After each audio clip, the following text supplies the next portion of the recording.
ಧರ್ಮಸ್ಥಳದ ಪ್ರಕರಣಕ್ಕೆ ದೊಡ್ಡ ಟ್ವಿಸ್ಟ್ ಸಿಕ್ಕಿದೆ. ಶವಗಳು ಊತಿಟ್ಟ ಜಾಗಗಳು ಅದಲು ಬದಲಾಗಿದೆಯಾ? ಈ ಮಿಸ್ಟ್ರಿಯನ್ನು ಭೇದಿಸಲು ಜಿಪಿಆರ್ ಟೆಕ್ನಾಲಜಿಯನ್ನು ಬಳಸಲು ಮುಂದಾಗಿದ್ದಾರೆ ಎಸ್ಐಟಿ ತಂಡ. ಧರ್ಮಸ್ಥಳ ಸಹಾಯವಾಣಿಗೆ ಬಂತು ಸ್ಫೋಟಕ ಕರೆಗಳು. ಸಾಕ್ಷಿ ನೀಡಲು ಹಲವರು ಮುಂದೆ ಬಂದಿದ್ದಾರೆ. ಅವರು ಹೇಳ್ತಿರೋದಾದ್ರೂ ಏನು?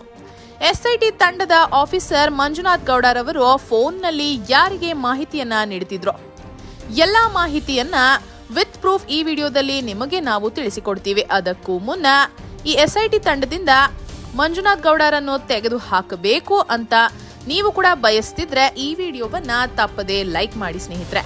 ಹಾಗೂ ಭೀಮಾ ಹೇಳ್ತಿರೋದು ಸತ್ಯ ಅಂತ ನೀವು ಕೂಡ ನಂಬೋ ಹಾಗಿದ್ರೆ ಐ ಸಪೋರ್ಟ್ ಭೀಮಾ ಅಂತ ಪ್ರತಿಯೊಬ್ರು ಕೂಡ ತಪ್ಪದೆ ಕಮೆಂಟ್ ಮಾಡಿ ತಿಳಿಸಿ ಸ್ನೇಹಿತರೆ. ಸರಿಸುಮಾರು 4-5 ದಿನಗಳಿಂದ ಧರ್ಮಸ್ಥಳದಲ್ಲಿಯೇ ಭೀಮಾ ತೋರಿಸಿದ 13 ಜಾಗಗಳಲ್ಲಿ ಶೋಧ ಕಾರ್ಯಾಚರಣೆ ನಡೀತಿದೆ. ಹಗಲು ರಾತ್ರಿ ಅಂತ ನೋಡದೆ ಮಳೆ ಚಳಿ ಗಾಳಿ ಅನ್ನೋದನ್ನ ಕೂಡ ಗಮನಿಸಿದೆ ಎಸ್ಐಟಿ ತಂಡವು ಇಲ್ಲಿಯವರೆಗೂ ಕೂಡ 10 ಜಾಗಗಳನ್ನ ಉತ್ಖನನ ಕಾರ್ಯ ಮುಗಿಸಿದೆ. ಆದ್ರೆ ಕೇವಲ 6ನೇ ಜಾಗದಲ್ಲಿ ಮಾತ್ರ ತಲೆಬುರುಡೆ ಹಾಗೂ ಪಳೆಯುಳಿಕೆ ಸಿಕ್ಕಿದೆ. ಆದರೆ ಮಿಕ್ಕ ಎಲ್ಲಾ ಜಾಗಗಳಲ್ಲಿ ಏನೂ ಸಿಕ್ಕಿಲ್ಲ. ಇದಕ್ಕೆ ಕಾರಣ 2019ರಲ್ಲಿ ಭೂಕುಸಿತ ಹಾಗೂ ಪ್ರವಾಹವಾದ ಕಾರಣ ಭೀಮಾ ತೋರಿಸುತ್ತಿರುವ ಜಾಗಗಳು ಬದಲಾಗಿರಬಹುದು. ಈ ಕಾರಣದಿಂದಾಗಿಯೇ ಅನೇಕ ಜಾಗಗಳಲ್ಲಿ ಏನೂ ಸಿಕ್ತಿಲ್ಲ. ಅದಕ್ಕಾಗಿ ದೂರು ನೀಡಿರುವ ಸುಜಾತಾ ಭಟ್ರವರ ವಕೀಲರಾದ ಮಂಜುನಾಥ್ ರವರು ಜಿಪಿಆರ್ ಟೆಕ್ನಾಲಜಿಯನ್ನು ಬಳಸಲು ಎಸ್ಐಟಿ ತಂಡಕ್ಕೆ ಸೂಚಿಸಿದ್ದಾರೆ. ಜಿಪಿಆರ್ ಅಂತಂದ್ರೆ ಗ್ರೌಂಡ್ ಪೆನಿಟ್ರೇಟಿಂಗ್ ರೆಡಾರ್. ಈ ಮಷೀನ್ ಬಳಸೋದ್ರಿಂದ ಭೂಮಿಯ ಒಳಗೆ ಇರುವ ರಚನೆಗಳನ್ನು ಪರೀಕ್ಷಿಸಲು ಮತ್ತು ವಸ್ತುಗಳನ್ನ ಅತಿ ವೇಗವಾಗಿ ಕಂಡುಹಿಡಿಯಬಹುದು. ಇದನ್ನು ನೆಲಕ್ಕೆ ನುಗ್ಗುವ ರೆಡಾರ್ ಅಂತ ಕೂಡ ಕರೀತಾರೆ.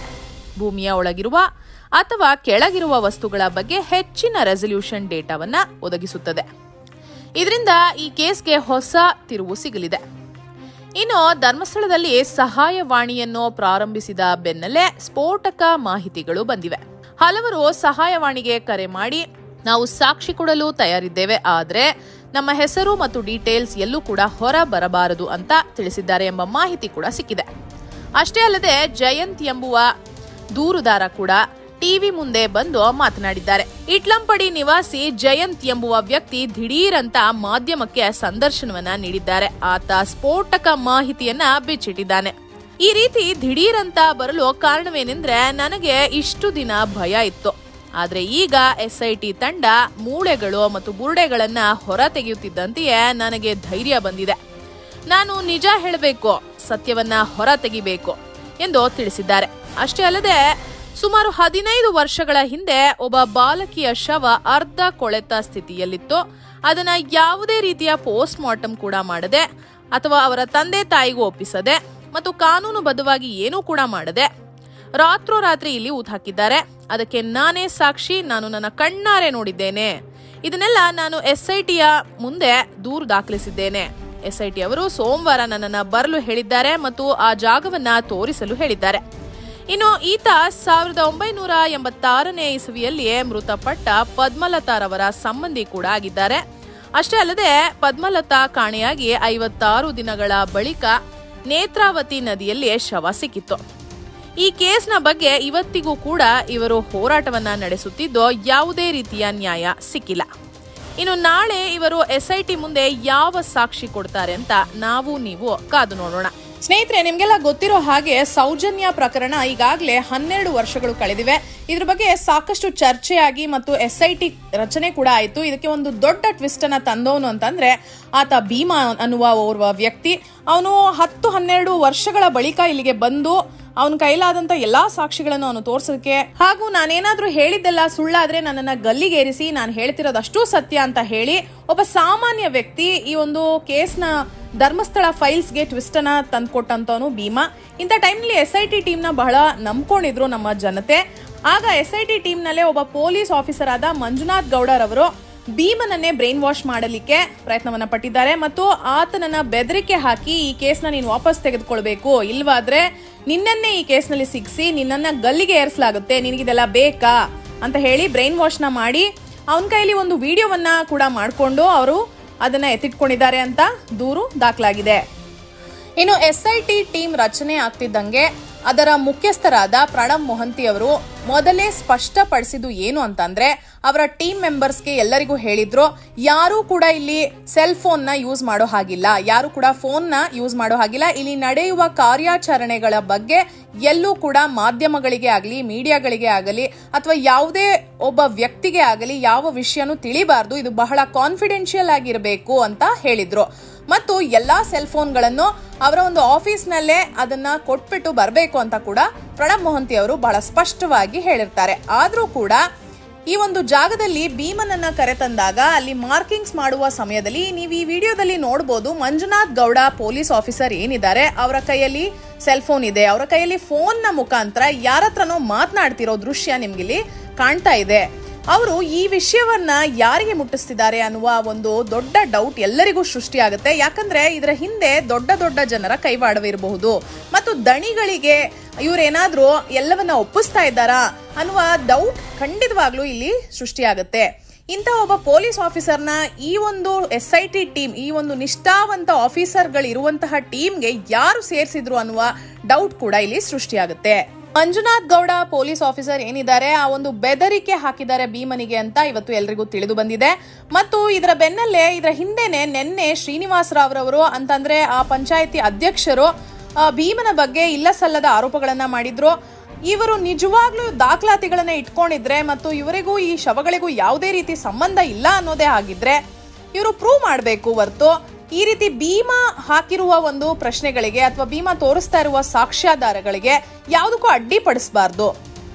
ನಿನ್ನೆ ಕೂಡ ಶ್ರೀನಿವಾಸ್ ರಾವ್ ರವರು ಒಂದು ಗ್ರಾಮ ಪಂಚಾಯತಿ ಅಧ್ಯಕ್ಷರು ಭೀಮನ ಬಗ್ಗೆ ಇಲ್ಲ ಸಲ್ಲದ ಆರೋಪಗಳನ್ನ ಮಾಡಿದ್ರು. ಏನಪ್ಪಾ ಅಂತಂದ್ರೆ, ಭೀಮಾ ಅನ್ನುವವನು ಇಲ್ಲಿ ನಾವು 2014 ಕೆಲಸ ಮಾಡ್ತಿದ್ದ, ನಾವೇ ಅವನನ್ನ ತೆಗೆದುಹಾಕಿದ್ದು. ಕಾರಣ ಏನಂದ್ರೆ ಅವನು ಶವಗಳ ಮೇಲೆ ಇದ್ದಂತಹ ಒಂದು ಆರ್ನಮೆಂಟ್ಸ್ ಅಂದ್ರೆ ಜ್ಯುವೆಲರೀಸ್ ಮತ್ತೆ ಒಡವೆಗಳು, ಅದರ ಒಂದು ದುಡ್ಡು, ಅದರ ಹಣಕಾಸು ಏನೇ ಇದ್ರು ಅದನ್ನೆಲ್ಲ ತೆಗೆದುಕೊಂಡು ಹೋಗಿ ಬೇರೆ ಬೇರೆ ಕಡೆ ಮಾರಾಟವನ್ನ ಮಾಡ್ತಿದ್ದ. ಈ ರೀತಿ ಕಳ್ಳತನ ಮಾಡ್ತಿದ್ದ ಆರೋಪದ ಮೇಲೆ ನಾವು ನಮ್ಮ ಒಂದು ದೃಷ್ಟಿಗೆ ಅದು ಬಂದ ಮೇಲೆ ನಾವು ಅವನನ್ನ ಈ ಕೆಲಸದಿಂದ ತೆಗೆದು ಹಾಕಿದ್ವಿ, ನಾವೇ ಸ್ವತಃ ಅವನನ್ನ ಕಳಿಸಿದ್ವಿ. ಇವನು ಯಾರಂತ ನಮ್ಗೆ ಈಗಾಗಲೇ ಗೊತ್ತಾಗಿದೆ, ಇವನೊಬ್ಬ ದೊಡ್ಡ ಕಳ್ಳ ಅಂತ, ಇವನೇ ಆರೋಪಿ ಅನ್ನೋ ರೀತಿಯಲ್ಲಿ ಅವರು ಬಿಂಬಿಸ್ತಾ ಇದ್ದಾರೆ.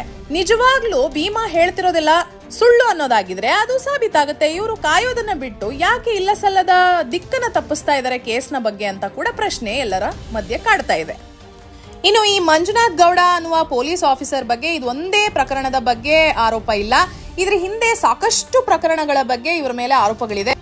ಇಷ್ಟೆಲ್ಲ ಕಾಂಟ್ರವರ್ಸಿಗಳಿಗೆ ಒಳಗಾಗಿರುವಂತಹ ಮಂಜುನಾಥ್ ಗೌಡ ಅಂತಹ ಪೊಲೀಸ್ ಆಫೀಸರ್ನ ಈ ಒಂದು SIT ಟೀಮ್ ನಲ್ಲಿ ಯಾರು ಸೇರಿಸಿದ್ದು, ಯಾರ ಇನ್ಫ್ಲೂಯೆನ್ಸ್ ಮೇರೆಗೆ ಇವರು ಇಲ್ಲಿ ಬಂದು ಸೇರ್ಕೊಂಡ್ರು ಮತ್ತು ಇವರು ಯಾರಿಗೆ ವಿಷಯವನ್ನ ಮುಟ್ಟಿಸ್ತಾ ಇದ್ರು, ಇದರ ಹಿಂದೆ ಬಹಳ ದೊಡ್ಡ ದೊಡ್ಡ ಜನರ ಕೈವಾಡವಿದೆ ಅನ್ನುವ ಪ್ರಶ್ನೆ ಎಲ್ಲರಲ್ಲೂ ಹುಟ್ಕೊಳ್ತಾ ಇದೆ. ಮತ್ತು ಇವರು ಭೀಮನಿಗೆ ಏನ್ ಬೆದರಿಕೆ ಹಾಕಿ ವಿಡಿಯೋವನ್ನ ಮಾಡ್ಕೊಂಡ್ರು ಅನ್ನುವ ಸುದ್ದಿ ಯಾವಾಗ ಎಲ್ಲರಿಗೂ ಗೊತ್ತಾಯ್ತು, ದೊಡ್ಡದಾಗ್ತಾ ಹೋಯ್ತು, ಆಗ ಇವರಿಗೆ 2 ದಿನಗಳ ಕಾಲ ರಜೆಯನ್ನ ಕೊಟ್ಟು ಕಳಿಸಲಾಗಿದೆ. ಇಂಥವರನ್ನ ರಜೆ ಕೊಟ್ಟು ಕಳಿಸೋದಲ್ಲ, ಬದಲಾಗಿ SIT ಟೀಮ್ ನಿಂದಾನೇ ಕಿತ್ತಾಕ್ಬೇಕು.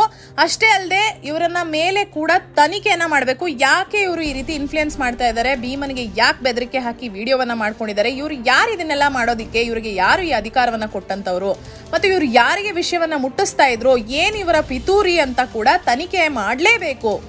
ಇನ್ನು ಇಲ್ಲಿವರೆಗೂ ಕೂಡ 1ನೇ ಪಾಯಿಂಟ್ ನಲ್ಲಿ ಲಕ್ಷ್ಮಿ ಎಂಬುವವರ ATM ಕಾರ್ಡ್ ಮತ್ತು ಅವರಿಗೆ ಸಂಬಂಧಪಟ್ಟಂತ ಬ್ಯಾಗ್ ಮತ್ತು ಒಬ್ಬ ಪುರುಷನ ಒಂದು ಪ್ಯಾನ್ ಕಾರ್ಡ್ ಸಿಕ್ಕಿತ್ತು. ಅದಾದ್ಮೇಲೆ 2, 3, 4, 5ರಲ್ಲಿ ಯಾವ ಪಾಯಿಂಟ್ ನಲ್ಲೂ ಸಹಿತ ಏನೋ ಒಂದು ವಸ್ತುಗಳು ಸಹಿತ ಯಾವ ಕಳೆ ಬರಹಗಳು ಕೂಡ ಸಿಕ್ಕಿರ್ಲಿಲ್ಲ. ಆದ್ರೆ 6ನೇ ಪಾಯಿಂಟ್ ಅಲ್ಲಿ ಟ್ವಿಸ್ಟ್ ಬಂದಿದ್ದು ಏನಪ್ಪಾ ಅಂತಂದ್ರೆ 12ಕ್ಕಿಂತ ಹೆಚ್ಚು ಮೂಳೆಗಳು ಅಲ್ಲಿ ಸಿಕ್ಕಿತ್ತು. ತಲೆಬುರುಡೆ ಮತ್ತೆ ದವಡೆ ಹಲ್ಲು ಈ ರೀತಿ ಹಲವಷ್ಟು ಮೂಳೆ ಪತ್ತೆಯಾಗಿತ್ತು. ಅದನ್ನ FSL ರಿಪೋರ್ಟ್ಗೆ ಕಳಿಸಲಾಗಿದೆ. ಅದಕ್ಕೂ ಕೂಡ ಕಾಯಬೇಕಾಗಿದೆ. ಇನ್ನ 7, 8, 9, 10ರಲ್ಲಿ ಏನೂ ಸಿಗ್ಲಿಲ್ಲ. 7ನೇದ್ರಲ್ಲಿ ಮಾತ್ರ ಖರ್ಚೀಫ್ ಸಿಕ್ಕಿತ್ತು, ಅದೆಲ್ಲ ನಿಮ್ಗೆ ಗೊತ್ತಾಗಿದೆ. ಮತ್ತು 11, 12, 13 ಈ 3 ಪಾಯಿಂಟ್ ಗಳನ್ನ ಅಗಿತಾರೆ ಅಂತ ಹೇಳಿದ್ದಾರೆ. ಇನ್ನು ಎಲ್ಲರ ಕಣ್ಣಿರೋದು 13ನೇ ಪಾಯಿಂಟ್ ಮೇಲೆ. ಯಾಕಂದ್ರೆ ಭೀಮಾ ಹೇಳಿರೋದು 30ಕ್ಕಿಂತ ಹೆಚ್ಚು ಶವಗಳನ್ನ ನಾನು ಅಲ್ಲಿ ಊತ್ ಹಾಕಿದ್ದೆ ಅಂತ. 13ನೇ ಪಾಯಿಂಟ್ ಮಂಡೇ ಅಂದ್ರೆ ಸೋಮವಾರದಂದು ಇದ್ರ ಬಗ್ಗೆ ಸಾಕಷ್ಟು ಸಂಜೆ ಒಳಗೆ ಇದ್ರ ಬಗ್ಗೆ ಬಹಳಷ್ಟು ಮಾಹಿತಿಯನ್ನ ನಾವು ಕಲೆ ಹಾಕ್ಬೋದು. ಸೊ ನಾವು ಕಾದು ನೋಡ್ಲೇಬೇಕು 13ನೇ ಒಂದು ಪಾಯಿಂಟ್ ನಲ್ಲಿ ಎಷ್ಟು ಶವಗಳು ಹೂತಾಕಿದ್ದಾನೆ, ಅಲ್ಲಿ ಎಷ್ಟು ಕಳೆ ಬರಹಗಳು ಸಿಗುತ್ತೆ ಅನ್ನೋದನ್ನ ನಾವು ಕಾದು ನೋಡ್ಬೇಕು. ಮತ್ತು ಭೀಮನಿಗೆ ಬೆದರಿಕೆ ಹಾಕಿ ಇನ್ಫ್ಲೂಯೆನ್ಸ್ ಮಾಡಿದಂತಹ ಈ ಮಂಜುನಾಥ್ ಗೌಡ ಅಂತಹ ಓರ್ವ ಅಧಿಕಾರಿಯ ಮೇಲೆ ನಿಮ್ಮ ಅನಿಸಿಕೆ ಅಭಿಪ್ರಾಯಗಳು ಏನಿವೆ ಅಂತ ದಯವಿಟ್ಟು ಕಮೆಂಟ್ ಬಾಕ್ಸ್ ನಲ್ಲಿ ತಿಳಿಸಿ. ಹಾಗೂ ಈ ವಿಡಿಯೋವನ್ನ ತಪ್ಪದೆ ಎಲ್ಲರಿಗೂ ಶೇರ್ ಮಾಡಿ. ಧನ್ಯವಾದಗಳು.